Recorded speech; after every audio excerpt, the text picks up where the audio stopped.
नमस्कार दोस्तों, स्वागत है आपका हमारे YouTube चैनल पर।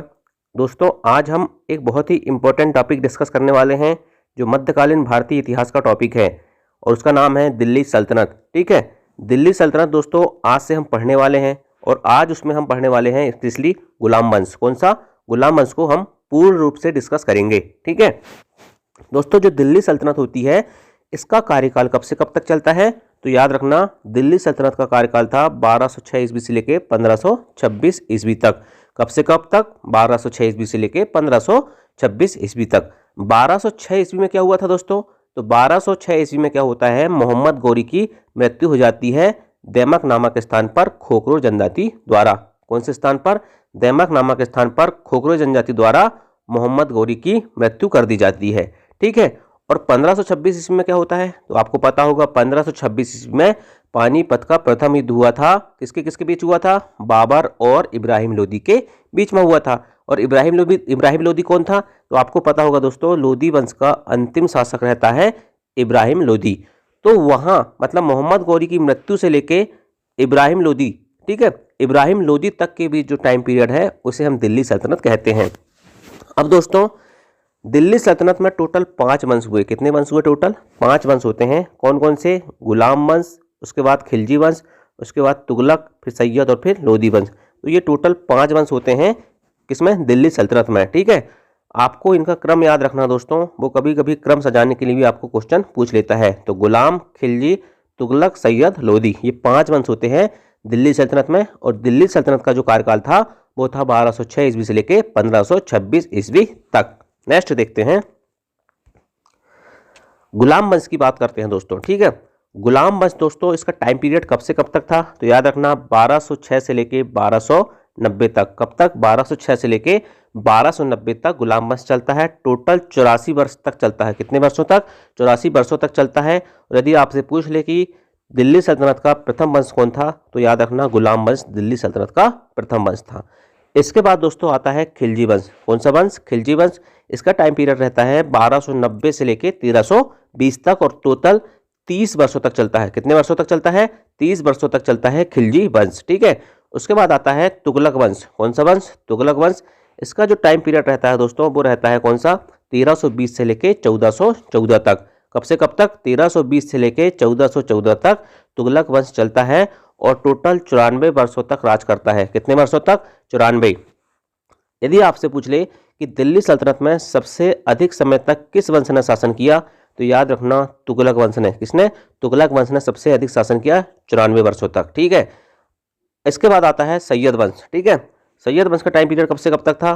तो 1414 से लेके 1451 तक। ठीक है, 1414 से लेके 1451 तक दोस्तों 37 वर्ष 36 वर्षों तक। ठीक है, कितने वर्षों तक? 37 वर्षों तक सैयद वंश चलता है और सबसे कम समय तक शासन करता है। कितने समय तक? सबसे कम समय तक 37 वर्षों तक शासन करता है सैयद वंश दिल्ली सल्तनत में। इसके बाद दोस्तों आता है लोदी वंश। ठीक है, लोदी वंश का जो टाइम पीरियड है वो चलता है 1451 से लेके 1526 तक और टोटल 75 वर्षों तक लोदी वंश का शासन रहता है। और यदि आपसे पूछ ले कि दिल्ली सल्तनत का अंतिम वंश कौन सा था, तो लोदी वंश था। अब यहाँ से कौन कौन से क्वेश्चन पुटअप होते हैं दोस्तों, देखना। वो पूछता है कि दिल्ली सल्तनत का प्रथम वंश कौन सा था, तो याद रखना गुलाम वंश। वो टाइम पीरियड पूछ लेता है सभी वंशों के, गुलाम वंश कब से कब तक चला, खिलजी कब से कब तक चला। ठीक है, इसके बाद मोस्ट इंपॉर्टेंट क्वेश्चन पूछा जाता है दोस्तों कि निम्न में से किस वंश का शासन सबसे अधिक समय तक रहा। ठीक है, वो ऑप्शन दे देगा 4। तो याद रखना तुगलक वंश जो है दोस्तों दिल्ली सल्तनत में सबसे अधिक समय तक शासन करता है और सैयद वंश सबसे कम समय तक शासन करता है और लोदी वंश दोस्तों अंतिम वंश रहता है दिल्ली सल्तनत का। ठीक है, इसके बाद बात करते हैं हम गुलाम वंश की शुरुआत करते हैं। ठीक है, गुलाम वंश का जो टाइम पीरियड है दोस्तों 1206 ईस्वी से लेके 1590 ईस्वी तक। कब से कब तक? 1206 से लेके 1590 ईस्वी तक चलता है गुलाम वंश। इसके अन्य नाम रहते हैं दोस्तों जैसे कि इलवरी वंश, ठीक है, मामूलक वंश, दास वंश। यदि इलवरी, मामूलक, दास कुछ भी नाम आए तो दोस्तों आपके माइंड में सीधा सीधा आना चाहिए गुलाम वंश। ठीक है, इसके बाद बात करते हैं हम गुलाम वंश के शासक। ठीक है, यहाँ से दोस्तों बहुत इंपॉर्टेंट क्वेश्चन पुटअप होते हैं, इसलिए बहुत ध्यान से देखिएगा। गुलाम वंश में कितने शासक हुए और उनके बाद कौन कौन से शासक हुए उनके बारे में हम डिस्कस करने वाले हैं। ठीक है, सबसे पहले बात करते हैं दोस्तों कुतुबुद्दीन ऐबक की। किसकी? कुतुबुद्दीन ऐबक। इसका जो समय था दोस्तों 1206 से लेके 1210 तक था। कब तक? 1206 से 1210 तक कुतुबुद्दीन ऐबक। इसके बाद दोस्तों कुतुबुद्दीन ऐबक के बाद आराम शाह आता है। ठीक है, याद रखना, कुतुबुद्दीन ऐबक के बाद आराम शाह शासक बनता है। ठीक है, कुछ समय के लिए बनता है 1210 में। इसके बाद इल्तुतमिश आता है 1210 से 1236 तक। इल्तुतमिश के बाद रुकनुद्दीन फिरोज आता है 1236 ईस्वी में, कुछ समय के लिए बनता है। इसके बाद रजिया सुल्तान आती है। ठीक है, रुकनुद्दीन फिरोज के बाद रजिया सुल्तान आती है 1236 से 1240 तक। रजिया सुल्तान के बाद बहराम शाह आता है। कौन? बहराम शाह 1240 से 1242 तक। इसके बाद मसूद शाह 1242 से 1246 तक। इसके बाद नसरुद्दीन महमूद 1246 से 1265 तक चलता है। इसके बाद गयासुद्दीन बलबन 1265 से 1287।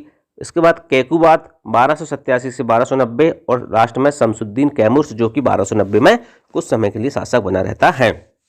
ठीक है, और जो शमसुद्दीन कैमूर से दोस्तों ये गुलाम वंश का अंतिम शासक रहता है और कुतुबुद्दीन ऐबक प्रथम शासक रहता है। ठीक है, एक बार क्वेश्चन पूछा गया था दोस्तों कि कुतुबुद्दीन ऐबक के बाद गुलाम वंश का शासक कौन बना। ठीक है, एमपीपीएससी में पूछा गया था, तो याद रखना इस टाइप से क्वेश्चन पूछ लेता है। तो कुतुबुद्दीन ऐबक के बाद कुछ लोग सोचते हैं डायरेक्ट कि इल्तुतमिश बन गया। इल्तुतमिश नहीं दोस्तों, उसके बीच में आराम शाह आता है। ठीक है, तो इस प्रकार से इन क्वेश्चनों को आपको पढ़ते हुए चलना है। अब गुलाम वंश में सबसे अधिक समय तक शासन करने वाला जो शासक था दोस्तों वो था इल्तुतमिश। कब तक शासन किया इल्तुतमिश ने? 1210 से लेकर 1236 तक, मतलब टोटल 26 साल तक शासन किया था इल्तुतमिश ने। और गुलाम वंश में सबसे अधिक तक शासन करने वाला शासक इल्तुतमिश था। ठीक है, अब दोस्तों हम यहाँ पर जो प्रमुख शासक हुए हैं, ठीक है, उनके बारे में हम डिटेल से चर्चा करेंगे। ठीक है, और इसके बाद गुलाम वंश को एंड कर देंगे। ठीक है, कुतुबुद्दीन ऐबक की बात करते हैं दोस्तों। सबसे पहले हम कुतुबुद्दीन ऐबक की जो है इसका जो टाइम पीरियड था 1206 से लेके 1210 ईस्वी तक था। कब से कब तक? 1206 से लेके 1210 ईस्वी तक कुतुबुद्दीन ऐबक का टाइम पीरियड रहता है। गुलाम वंश का संस्थापक कहा जाता है कुतुबुद्दीन ऐबक को। किसे? गुलाम वंश का संस्थापक कुतुबुद्दीन ऐबक को कहा जाता है। गुलाम वंश का प्रथम शासक पूछे तो याद रखना कौन था? कुतुबुद्दीन ऐबक था। दिल्ली सल्तनत की स्थापना किसने की? तो याद रखना कुतुबुद्दीन ऐबक ने दिल्ली सल्तनत की स्थापना की और राजधानी कहाँ बनाई थी? लाहौर। कुतुबुद्दीन ऐबक की राजधानी दोस्तों लाहौर में थी, दिल्ली में नहीं थी। ठीक है, दिल्ली सल्तनत की स्थापना भले ही कुतुबुद्दीन ऐबक ने किया हो, लेकिन राजधानी इसने लाहौर बनाया था। ठीक है दोस्तों, कुतुबुद्दीन ऐबक के उपनाम भी हैं कुछ, जैसे हातिम ताई। ठीक है, इसे हातिम ताई के नाम से जानते हैं, लाख बख्श के नाम से जानते थे, दानशील होने के कारण। ठीक है, बहुत ज़्यादा दान करता था ये, इसलिए इसे लाख बख्श कहा जाता था, हातिम ताई कहा जाता था। और कुरान खा कहा जाता था, क्योंकि कुरान का पाठ ये अत्यंत सुरीले स्वर में करता था। किसका पाठ? कुरान का पाठ अत्यंत सुरीले स्वर में करता था, तो इसका नाम कुरान खां भी पड़ गया। तो हातिम ताई, लाख बख्श और कुरान खां ये कुतुबुद्दीन ऐबक के ही नाम है।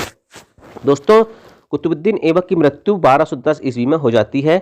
एक खेल होता है जिसे हम चौगान या पोलो कहते हैं, तो उस समय घोड़े से गिर जाने के कारण इसकी मृत्यु 1210 ईस्वी में हो जाती है। चौगान या पोलो खेलते समय, और इसको लाहौर में ही दफनाया गया। कहाँ दफनाया गया कुतुबुद्दीन ऐबक को? लाहौर में ही दफना दिया जाता है।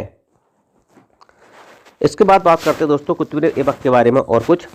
कुतुबुद्दीन ऐबक जो है दोस्तों वो कुतुबी जनजाति का एक तुर्क था। ठीक है, याद रखना कौन था? तुर्क था कुतुबुद्दीन ऐबक। ठीक है, कुतुबुद्दीन ऐबक कुतुबी जनजाति का एक तुर्क था। बचपन में उसे निसापुर के काजी फखरुद्दीन अब्दुल अजीज कुकी ने एक दास के रूप में खरीदा था। कभी कभी पूछता है कि कुतुबुद्दीन ऐबक के काजी का नाम क्या था? तो याद रखना फखरुद्दीन अब्दुल अजीज कुकी। क्या? फखरुद्दीन अब्दुल अजीज कुकी दोस्तों कुतुबुद्दीन ऐबक के काजी का नाम था। ठीक है, और बचपन में उसे निसापुर के काजी फखरुद्दीन अब्दुल अजीज कुकी ने एक दास के रूप में खरीदा था। काजी ने क्या हुआ दोस्तों, उसकी देखभाल उचित ढंग से की और सभी शिक्षाओं में पूर्ण कराया। किसको? कुतुबुद्दीन ऐबक को। बाद में वह निसापुर से गजनी लाया गया। कहाँ लाया गया? गजनी लाया गया निसापुर से, और जहां उसे मोहम्मद गोरी ने खरीद लिया था। अपनी प्रतिभा, लगन और ईमानदारी के बल पर शीघ्र ही गौरी का विश्वास प्राप्त कर लिया कुतुबुद्दीन ऐबक ने। ठीक है, और गौरी ने दोस्तों ऐबक को अमीर ए आखूर अस्तबल का प्रधान के पद पर बैठाया था। कौन से पद पर बैठाया था? अमीर ए आखूर अस्तबल का प्रधान के पद पर बैठाया था। 1206 ईस्वी में मोहम्मद गौरी की मृत्यु के बाद लाहौर के विशिष्ट जनों एवं अमीरों द्वारा आमंत्रित करने पर ऐबक लाहौर पहुंचकर सत्ता अपने हाथ में ले लेता है। क्या होता है दोस्तों, जब 1206 ईस्वी में मोहम्मद गौरी की मृत्यु हो जाती है तो लाहौर के जो विशिष्ट जन और अमीर रहते हैं वो आमंत्रित करते हैं कुतुबुद्दीन ऐबक को, और ये लाहौर जाता है और सत्ता अपने हाथ में ले लेता है। इसलिए कहा जाता है कि कुतुबुद्दीन ऐबक को भारत में तुर्की राज का संस्थापक भी माना जाता है। किसको? कुतुबुद्दीन ऐबक को भारत में तुर्की राज का संस्थापक भी माना जाता है। वैसे तो तुर्की राज का संस्थापक कौन था? मोहम्मद गौरी था, लेकिन भारत में कहा जाता है कि तुर्की राज का संस्थापक कुतुबुद्दीन ऐबक था। गौरी की मृत्यु के 3 माह पश्चात जून 1206 में उसने अपना राज्याभिषेक करवाया। ठीक है, कब करवाया? गौरी की मृत्यु के 3 माह पश्चात जून 1206 में। ठीक है, गौरी का एक बड़ा भाई रहता है दोस्तों मोहम्मद गौरी का, गियासुद्दीन महमूद। ठीक है, कौन? गियासुद्दीन महमूद। उससे मुक्ति प्राप्त करने के बाद 1208 ईस्वी में ऐबक को दास्ता से मुक्ति मिलती है। ऐबक को दास्ता से मुक्ति कब मिलती है? याद रखना, 1208 ईस्वी में। अपना राज्याभिषेक कब करवाता है? तो गौरी की मृत्यु के 3 माह पश्चात 1206 में। ऐबक ने कभी भी सुल्तान की उपाधि धारण नहीं की। पूछा जाता है कि गुलाम वंश के किस शासक ने सुल्तान की उपाधि धारण नहीं की थी? तो याद रखना, कुतुबुद्दीन ऐबक ने कभी भी सुल्तान की उपाधि धारण नहीं की थी। ऐबक ने सिर्फ मलिक और सिपह सालार की उपाधि से अपने आप को संतुष्ट रखा था। दोस्तों, एल्दोज ने पंजाब के लिए कुतुबुद्दीन ऐबक से संघर्ष किया था। ये एल्दोज कौन था दोस्तों? इसको आगे हम डिस्कस करने वाले हैं। तो याद रखना, एक एल्दोज रहता है दोस्तों जो कि कुतुबुद्दीन ऐबक से संघर्ष करता है पंजाब के लिए। ठीक है दोस्तों, कुतुबुद्दीन ऐबक किसका गुलाम था? आपको पता होगा, ये मोहम्मद गौरी का गुलाम था। तो सिर्फ एक ही गुलाम नहीं था मोहम्मद गौरी का, कुतुबुद्दीन ऐबक। कुतुबुद्दीन ऐबक के अलावा और भी गुलाम थे, जिसमें से एक एल्दोज था। ठीक है, और एक और गुलाम है दोस्तों कुबाचा। तो एल्दोज, कुबाचा और कुतुबुद्दीन ऐबक ये सब मोहम्मद गौरी के गुलाम रहते हैं। ठीक है, और मोहम्मद गौरी के जाने के बाद इनके बीच में आपसी संघर्ष हो जाते हैं। तो पंजाब के लिए कुतुबुद्दीन ऐबक और एल्दोज के बीच में संघर्ष होता है। ठीक है, नेक्स्ट देखते हैं, कुतुबुद्दीन ऐबक ने कौन कौन से निर्माण कार्य किए, उनके बारे में हम एक बार डिस्कस कर लेते हैं। कुतुबुद्दीन ऐबक दोस्तों एक महान निर्माता शासक था। क्या था? महान निर्माता शासक था। इसने कुब्बत उल इस्लाम मस्जिद बनवाया। क्या बनवाया? कुब्बत उल इस्लाम मस्जिद बनवाया दिल्ली में। ठीक है, और तुर्कों द्वारा भारत में बनाई गई पहली मस्जिद थी कुब्बत उल इस्लाम मस्जिद। ये तुर्कों द्वारा भारत में बनाई गई पहली मस्जिद है। दोस्तों, ऐसा कहा जाता है कि कुतुबुद्दीन ऐबक ने 27 जैन व विष्णु मंदिर को तोड़कर बनवाया था। ठीक है, कुब्बत उल इस्लाम मस्जिद को। ठीक है, इसके बाद दोस्तों कुतुबुद्दीन ऐबक ने बनवाया था क्या? कुतुब मीनार। कुतुब मीनार कहाँ पर है? दिल्ली में है। और सूफी संत ख्वाजा कुतुबुद्दीन बख्तियार काकी के नाम पर कुतुबुद्दीन ऐबक ने कुतुब मीनार का निर्माण करवाया था। इसके अलावा दोस्तों कुतुबुद्दीन ऐबक ने 2.5 दिन का झोपड़ा अजमेर में बनवाया था। ठीक है, अब इसके बाद डिस्कस करते हैं हम दोस्तों कुतुब मीनार के बारे में थोड़ा देख लेते हैं।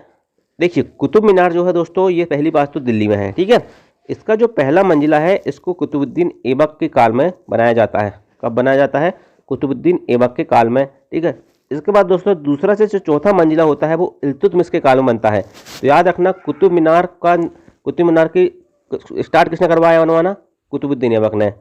उसको पूरा किसने किया? तो इल्तुतमिश ने किया। और जो 5वां मंजिला होता है दोस्तों वो फिरोज शाह तुगलक के काल में बनता है। अभी हम तुगलक बस पढ़ेंगे तो उसमें एक शासक मिलेगा तुगलक, फिरोज शाह तुगलक। ठीक है, तो फिरोज शाह तुगलक क्या करता है? इस 5वां मंजिला का क्या करवाता है? मरम्मत करवाता है। ठीक है, तो याद रखना, स्थापना किसने की थी कुतुब मीनार की? कुतुबुद्दीन ऐबक ने। पूरा किसने किया? इल्तुतमिश ने।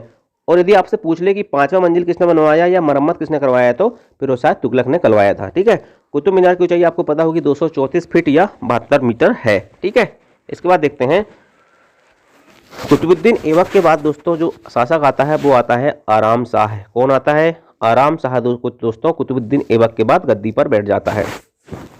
कुतुबुद्दीन ऐबक की मृत्यु के पश्चात लाहौर के अमीरों ने उसके अयोग्य पुत्र आराम शाह को शासक बनाया, किंतु अयोग्य होने के कारण उसे जल्द ही पद से हटा दिया जाता है।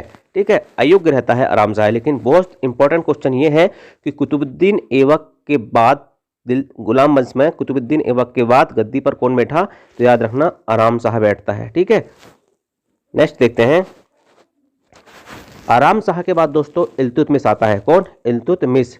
इसका कार्यकाल याद रखना 1210 से लेके 1236 ईस्वी तक। क्या हुआ दोस्तों? लाहौर के अमीरों ने आराम शाह को हटाकर इल्तुतमिश को शासक बनाया। किसको शासक बनाया? इल्तुतमिश को शासक बनाया। इल्तुतमिश जो है दोस्तों वो कुतुबुद्दीन ऐबक का कौन था? दमान था। ठीक है, कौन था? दमान था। और इल्तुतमिश के बारे में याद रखना, ये शमसी वंश से था। कौन से वंश से था? शमसी वंश से था। इल्तुतमिश भी एक जनजातीय तुर्क था। क्या था? ये भी एक जनजातीय तुर्क था। इल्तुतमिश को गुलामों का गुलाम कहा जाता है। ठीक है, क्वेश्चन पूछा जाता है दोस्तों कि गुलामों का गुलाम किसे कहा जाता है, तो इल्तुतमिश को गुलामों का गुलाम कहा जाता है। क्यों कहा जाता है? देखिए, क्योंकि मोहम्मद गौरी का गुलाम कौन रहता है? कुतुबुद्दीन ऐबक रहता है। और कुतुबुद्दीन ऐबक किसका?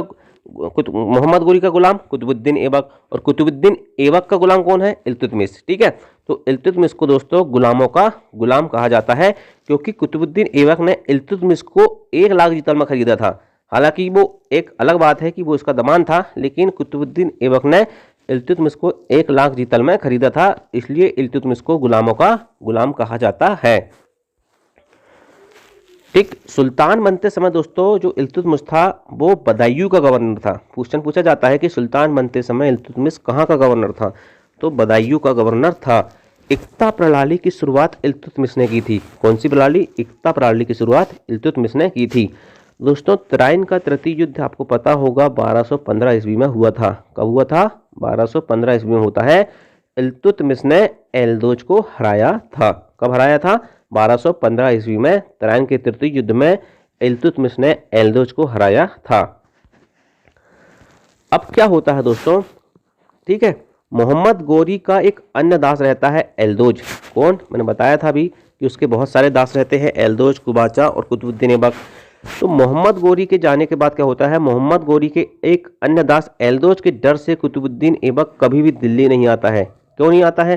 क्योंकि देखिए वो कहाँ रहता है? लाहौर में रहता है, और लाहौर में ही मरता है, और उसको लाहौर में ही दफनाया जाता है कुतुबुद्दीन ऐबक को। वो कभी दिल्ली नहीं आता, और लाहौर को ही कुतुबुद्दीन ऐबक राजधानी बनाता है। तो मोहम्मद गौरी का एक अन्य दास जो रहता है वो एलदोज रहता है, उसके डर से, ठीक है, कुतुबुद्दीन ऐबक कभी भी दिल्ली नहीं आता, वह हमेशा लाहौर में ही रहा। और तो एलदोज लाहौर कैसे आया? ठीक है, एलदोज लाहौर कैसे आया इसके बारे में हम देखते हैं।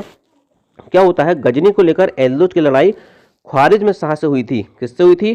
ख्वारिज्म शाह से हुई थी, जिसमें एलदोज पराजित हो जाता है और वह भागकर कहाँ आता है? लाहौर आता है। ठीक है, याद रखना दोस्तों, एलदोज भागकर आता है लाहौर, जिसके डर से कुतुबुद्दीन ऐबक कभी खुद कहाँ नहीं गया था? दिल्ली नहीं गया था।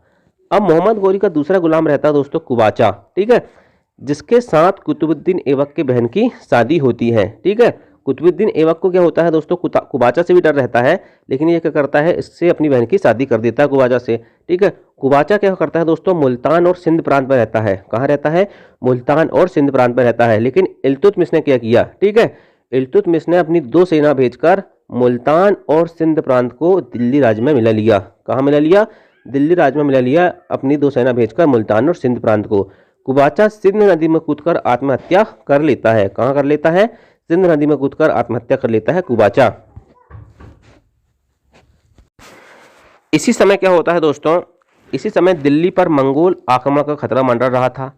मंगोल नेता कौन था? चंगेज खान ने ख्वारिज्म शाह के साम्राज्य पर अधिकार कर लेता है। अब ये ख्वारिज्म शाह दोस्तों एक बहुत ही डेंजर आदमी होता है। तो ख्वारिज्म शाह के साम्राज्य पर मंगोल नेता चंगेज खान अधिकार कर लेता है। ठीक है, ख्वारिज्म शाह ने एलदोज को हरा दिया। किसको हरा दिया? एलदोज को हराकर कहां पर अधिकार कर लेता है? गजनी पर अधिकार कर लेता है। ठीक है, अब क्या होता है? अपनी जान बचाने के लिए ख्वारिज्म शाह का जो पुत्र रहता है दोस्तों जलालुद्दीन मंगवरनी। कौन? जलालुद्दीन मंगवरनी जो रहता है वो भागकर भारत आता है और मंगोल इसका पीछा करते हैं। ठीक है, क्या करते हैं? पीछा करते हैं। और उस समय भारत में कौन शासक था? इल्तुतमिश था। तो वो जलालुद्दीन, क्या मतलब जलालुद्दीन मंगवरनी इल्तुतमिश से क्या मांगता है? शरण मांगता है। अब सहायता ये इल्तुतमिश उसकी नहीं करता। ठीक है, इल्तुतमिश ने जलालुद्दीन मंगवरनी की सहायता नहीं की। इल्तुतमिश की इसी बुद्धिमत्ता के कारण क्या होता है दोस्तों? मंगोलों ने दिल्ली पर आक्रमण नहीं किया। यदि दोस्तों इल्तुतमिश जलालुद्दीन मंगवरनी की सहायता कर देता तो मंगोल जो है दोस्तों वो अपने उस पर आक्रमण कर देते दिल्ली पर। ठीक है, इसलिए इल्तुतमिश की इसी बुद्धिमत्ता के कारण मंगोलों ने दिल्ली पर आक्रमण नहीं किया और वो वहीं से वापस लौट जाते हैं। अतः यह कहा जा सकता है कि इल्तुतमिश मंगोल नेता चंगेज खां के समकालीन था। किसके समकालीन था? मंगोल नेता चंगेज खां के समकालीन था। इल्तुतमिश ने दिल्ली सल्तनत की स्थापना करके दिल्ली को राजधानी बनाया। ठीक है, कुतुबुद्दीन ऐबक ने कहाँ बनाया था राजधानी? लाहौर में। लेकिन इल्तुतमिश ने दोस्तों दिल्ली सल्तनत की स्थापना करके दिल्ली को राजधानी बनाया। इल्तुतमिश को दिल्ली सल्तनत का वास्तविक संस्थापक कहा जाता है। क्या कहा जाता है? वास्तविक संस्थापक इल्तुतमिश को कहा जाता है। संस्थापक तो कुतुबुद्दीन ऐबक था, लेकिन वास्तविक संस्थापक की पूछ ले दोस्तों तो इल्तुतमिश को कहा जाता है। इल्तुतमिश ने दोस्तों शुद्ध अरबी के सिक्के चलवाए। क्या चलवाए? शुद्ध अरबी के सिक्के चलवाता है। चांदी का टाका 175 ग्रेन का और तांबे का सिक्का जिसे जीतल कहते हैं, ये इल्तुतमिश ने चलवाए थे। इल्तुतमिश को दोस्तों सुल्तान की उपाधि बगदाद की कबीला अल-मुस्तसीर बिल्लाह ने दी थी। किसने दी थी? अल-मुस्तसीर बिल्लाह ने दी थी सुल्तान की उपाधि इल्तुतमिश को। जो कहाँ के खलीफा थे? तो याद रखना बगदाद के खलीफा थे। इल्तुतमिश ने प्रशासन को सुचारू रूप से चलाने के लिए 40 सरदारों का एक दल गठित किया था, जिसे गुलाम चालीसा या तुर्कान ए चहलगानी कहते हैं। क्या कहते हैं? गुलाम चालीसा या तुर्कान ए चहलगानी कहते हैं। इल्तुतमिश ने प्रशासन को हो गया दोस्तों। नेक्स्ट देखते हैं। अब इल्तुतमिश के कार्य देखते हैं। ठीक है, कुतुब मीनार का निर्माण कार्य इल्तुतमिश के द्वारा पूरा किया गया। मैंने बताया था दोस्तों कि कुतुब मीनार को जो स्थापना है वो किसने की थी? कुतुबुद्दीन ऐबक ने की थी, लेकिन उसका निर्माण कार्य पूरा इल्तुतमिश के द्वारा करवाया गया। सुल्तानगढ़ी का मकबरा जो दिल्ली में है दोस्तों, ये इल्तुतमिश के पुत्र का मकबरा है। किसका? इल्तुतमिश का पुत्र रहता है दोस्तों नसरुद्दीन महमूद। ये इसकी मृत्यु हो जाती है, तो उसका जो मकबरा है कौन बनवाता है? इल्तुतमिश ही बनवाता है। सुल्तानगढ़ी का मकबरा भी कहते हैं इसको। और तुर्कों द्वारा भारत में बनाया गया पहला मकबरा है ये। उसका मकबरा सुल्तानगढ़ी का मकबरा जो इल्तुतमिश के पुत्र नसरुद्दीन महमूद का मकबरा रहता है, ये तुर्कों द्वारा भारत में बनाया गया पहला मकबरा है। दोस्तों आसार किन का दरवाजा जो कि नागौर राजस्थान में है, ये भी कौन बनाता है? इल्तुतमिश भी बनवाता है। और ऐसा कहा जाता है दोस्तों कि आसार किन के दरवाजा से प्रेरित होकर अकबर ने बुलंद दरवाजा बनवाया था। कौन सा दरवाजा बनवाया था? बुलंद दरवाजा बनवाया था आसार किन के दरवाजा से प्रेरित होकर। और आसार किन का दरवाजा किसने बनाया? तो याद रखना इल्तुतमिश ने बनवाया था। ठीक है, नेक्स्ट देखते हैं हौज ए शमसी। ठीक है, हौज ए शमसी दोस्तों जो बदायूं उत्तर प्रदेश में है, इसका निर्माण कार्य इल्तुतमिश ने करवाया था। इल्तुतमिश का मकबरा दिल्ली में है। कहाँ पर है इल्तुतमिश का मकबरा? याद रखना दिल्ली में है, जो कि स्क्रीच शैली में बना हुआ भारत का प्रथम मकबरा है। कौन सी शैली में बना है इल्तुतमिश का मकबरा? स्क्रीच शैली में बना है। ठीक है, और ये भारत का प्रथम मकबरा है जो कि स्क्रीच शैली में बना है इल्तुतमिश का मकबरा। और यदि आपसे पूछा जाए कि इल्तुतमिश का मकबरा कहाँ है? दिल्ली में है। और कुतुबुद्दीन ऐबक को कहाँ दफनाया गया था दोस्तों? लाहौर में दफनाया गया था, तो उसका मकबरा कहाँ होगा? लाहौर में होगा। ठीक है, नेक्स्ट देखते हैं 1236 ईस्वी में बामियान पर आक्रमण करने के लिए जाते समय रास्ते में बीमार हो जाता है इल्तुतमिश और 30 अप्रैल 1236 को उसकी मृत्यु हो जाती है। कौन कहाँ जाता है? बामियान पर आक्रमण करने के लिए। ठीक है, बीमार हो जाता है और 1236 में इसकी मृत्यु हो जाती है। रजिया सुल्तान जो है दोस्तों इल्तुतमिश की बेटी थी। इल्तुतमिश क्या करता है? अपनी मृत्यु से पहले रजिया को उत्तराधिकारी घोषित कर देता है, क्योंकि उसके एक पुत्र दोस्तों अभी आपने देखा सुल्तानगढ़ी का मकबरा बनाया था उसकी याद में नसरुद्दीन महमूद, उसकी मृत्यु हो जाती है। लेकिन उसका एक पुत्र और रहता है दोस्तों रुकनुद्दीन फिरोज। ये एक अयोग्य पुत्र रहता है। ठीक है, ठीक है, क्या रहता है? अयोग्य पुत्र रहता है। लेकिन क्या होता है इसकी मृत्यु के बाद ये दिल्ली की गद्दी पर बैठ ही जाता है। कौन बैठ जाता है? रुकनुद्दीन फिरोज। ठीक है, जैसे ही इल्तुतमिश मरता है तो रुकनुद्दीन फिरोज गद्दी पर बैठ जाता है। फिर आगे क्या होता है देखिए दोस्तों, इसके बाद क्या होता है रुकनुद्दीन फिरोज को, ठीक है, रुकनुद्दीन फिरोज को वहां के अमीरों के द्वारा हटा दिया जाता है और रजिया सुल्तान शासक बन जाती है। अब रजिया सुल्तान यहाँ पर आती है। ठीक है, रजिया सुल्तान दोस्तों इसका समय था 1236 से लेके 1240 ईस्वी तक। ठीक है, 4 साल शासन करती है, 4-5 साल के लगभग। और ये भारत की प्रथम महिला शासिका है। कहाँ की? भारत की प्रथम महिला शासिका रजिया सुल्तान थी। बठिंडा के गवर्नर मलिक अल्तुनिया के साथ रजिया का निकाह होता है। किसके साथ होता है? बठिंडा के गवर्नर मलिक अल्तुनिया के साथ। ठीक है, रजिया और अल्तुनिया ने दोस्तों जब बहराम शाह को पराजित करना चाहा तो सभी तुर्कों ने मिलकर रजिया और अल्तुनिया की कैथल नामक स्थान पर हत्या कर दी। कहाँ पर? कैथल नामक स्थान पर हत्या कर दी। ठीक है, सभी तुर्कों ने मिलकर। इसके साथ ही दोस्तों रजिया सुल्तान का चैप्टर क्लोज हो जाता है। ठीक है, अब रजिया सुल्तान के बाद जो अगला शासक बनता है वो बनता है मुइजुद्दीन बहराम शाह। ये 2 साल तक शासन करता है, 40 से 42 तक। रजिया सुल्तान के बाद गद्दी पर बैठा कौन? मुइजुद्दीन बहराम शाह है। ठीक है, अब क्या होता है दोस्तों, जब ये रजिया सुल्तान को मारने जाते हैं मुइजुद्दीन बहराम शाह तो उनके साथ एक शासक और रहता है ऐतगीन। ठीक है, तो क्या होता है ऐतगीन कहता है कि हमें भी अपने मंत्रिमंडल में कुछ बनाओ। ठीक है, पावर 2। तो बहराम शाह क्या करता है दोस्तों, एदगिन को मार देता है। ठीक है, तो सभी तुर्कों में क्या हो जाता है, विद्रोह हो जाता है और बहराम शाह का कत्ल हो जाता है और बहराम शाह की स्टोरी यहीं पर क्लोज हो जाती है। ठीक है, आपको याद रखना है कि रजिया सुल्तान के बाद बहराम शाह बनता है शासक, ये इंपॉर्टेंट है। ठीक है, अब बहराम शाह के बाद क्या होता है दोस्तों, एक शासक आते हैं अलाउद्दीन मसूद शाह है। ठीक है, अलाउद्दीन मसूद शाह जो 1242 से 1246 तक शासन करता है। इसके बारे में एक ही चीज़ इंपॉर्टेंट है कि बहराम शाह का ये उत्तराधिकारी बनता है। यदि आपसे पूछा जाए कि बहराम शाह का उत्तराधिकारी कौन था, तो याद रखना अलाउद्दीन मसूद शाह था और 1242 से 1246 तक शासन किया दिल्ली की गद्दी पर। इसके बाद दोस्तों नसीरुद्दीन महमूद आते हैं 1246 से 1265 तक। कब? 1246 से 1265 तक नसीरुद्दीन महमूद आते हैं और बलबन की पुत्री का विवाह इसी के साथ हुआ था। किसके साथ? नसीरुद्दीन महमूद की पुत्री, नसीरुद्दीन महमूद के साथ बलबन की पुत्री का विवाह होता है। ठीक है, अब दोस्तों सुल्तान जो है, मतलब नसीरुद्दीन महमूद जो है, ठीक है, इनने बलबन को उलूग खां की उपाधि दी थी। किसकी उपाधि दी थी? उलूग खां की उपाधि दी थी। और नसीरुद्दीन महमूद की 1265 में क्या हो जाती है? मृत्यु हो जाती है। अब उसके बाद दोस्तों शासक बनता है गयासुद्दीन बलबन। ठीक है, गयासुद्दीन बलबन जो है दोस्तों ये बहुत वेट करता है शासक बनने के लिए और आखिरी में 1265 में जाके शासक बन ही जाता है। गयासुद्दीन बलबन 1265 से लेकर 1287 तक शासन करता है। इसका वास्तविक नाम दोस्तों बहाउद्दीन था और ये भी एक इलवरी तुर्क था। बलबन भी इल्तुतमिश का गुलाम था। ठीक है, किसका गुलाम था? इल्तुतमिश का गुलाम था बलबन। देखिए दोस्तों, सबसे पहले शुरुआत होती है मोहम्मद गौरी से। मोहम्मद गौरी का गुलाम कुतुबुद्दीन ऐबक, कुतुबुद्दीन ऐबक का गुलाम इल्तुतमिश, इल्तुतमिश का गुलाम बलबन। मतलब पूरा वंश गुलामों से भरा हुआ है, इसलिए इसका नाम गुलाम वंश है। ठीक है, अब आप समझ गए होंगे।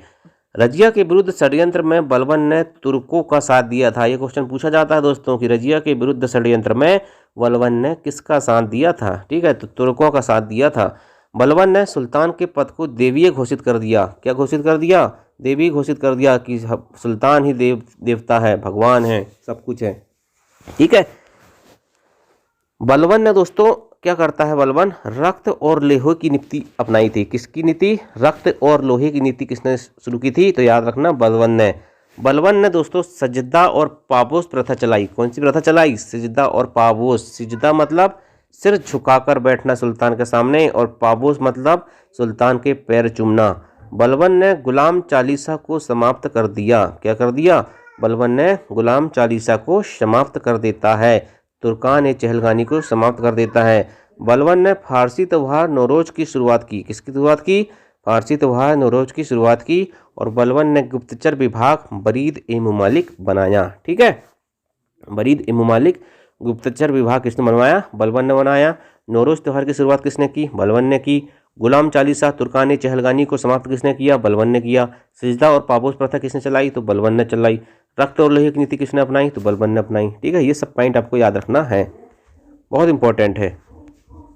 इसके बाद दोस्तों शासक बनते हैं गयासुद्दीन जो बलबन है दोस्तों, इसके दो पुत्र होते हैं मोहम्मद खां और बुगरा खां। कौन कौन? मोहम्मद खां और बुगरा खां।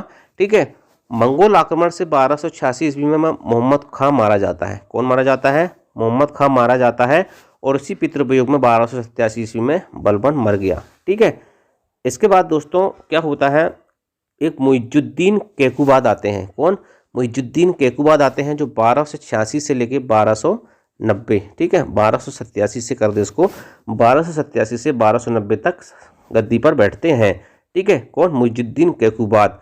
ठीक है, और इसके बाद लास्ट में दोस्तों शमसुद्दीन कैमूर्स आते हैं जो कि गुलाम वंश का अंतिम शासक है। ठीक है, तो इसके बाद दोस्तों ये टॉपिक खत्म होता है आपका आज। ठीक है, इसके बाद हम जो अगला वीडियो में टॉपिक डिस्कस करेंगे दोस्तों वो होगा खिलजी वंश। कौन सा? खिलजी वंश। वो आपको अभी कल मिल जाएगा। ठीक है, यदि आपको वीडियो पसंद आता है तो आप लाइक करें और शेयर करें और चैनल को सब्सक्राइब कर लें। दोस्तों इसके PDF के लिए आप हमारे टेलीग्राम चैनल को सर्च कर सकते हैं, उसका नाम है राजेंद्र सर जी के।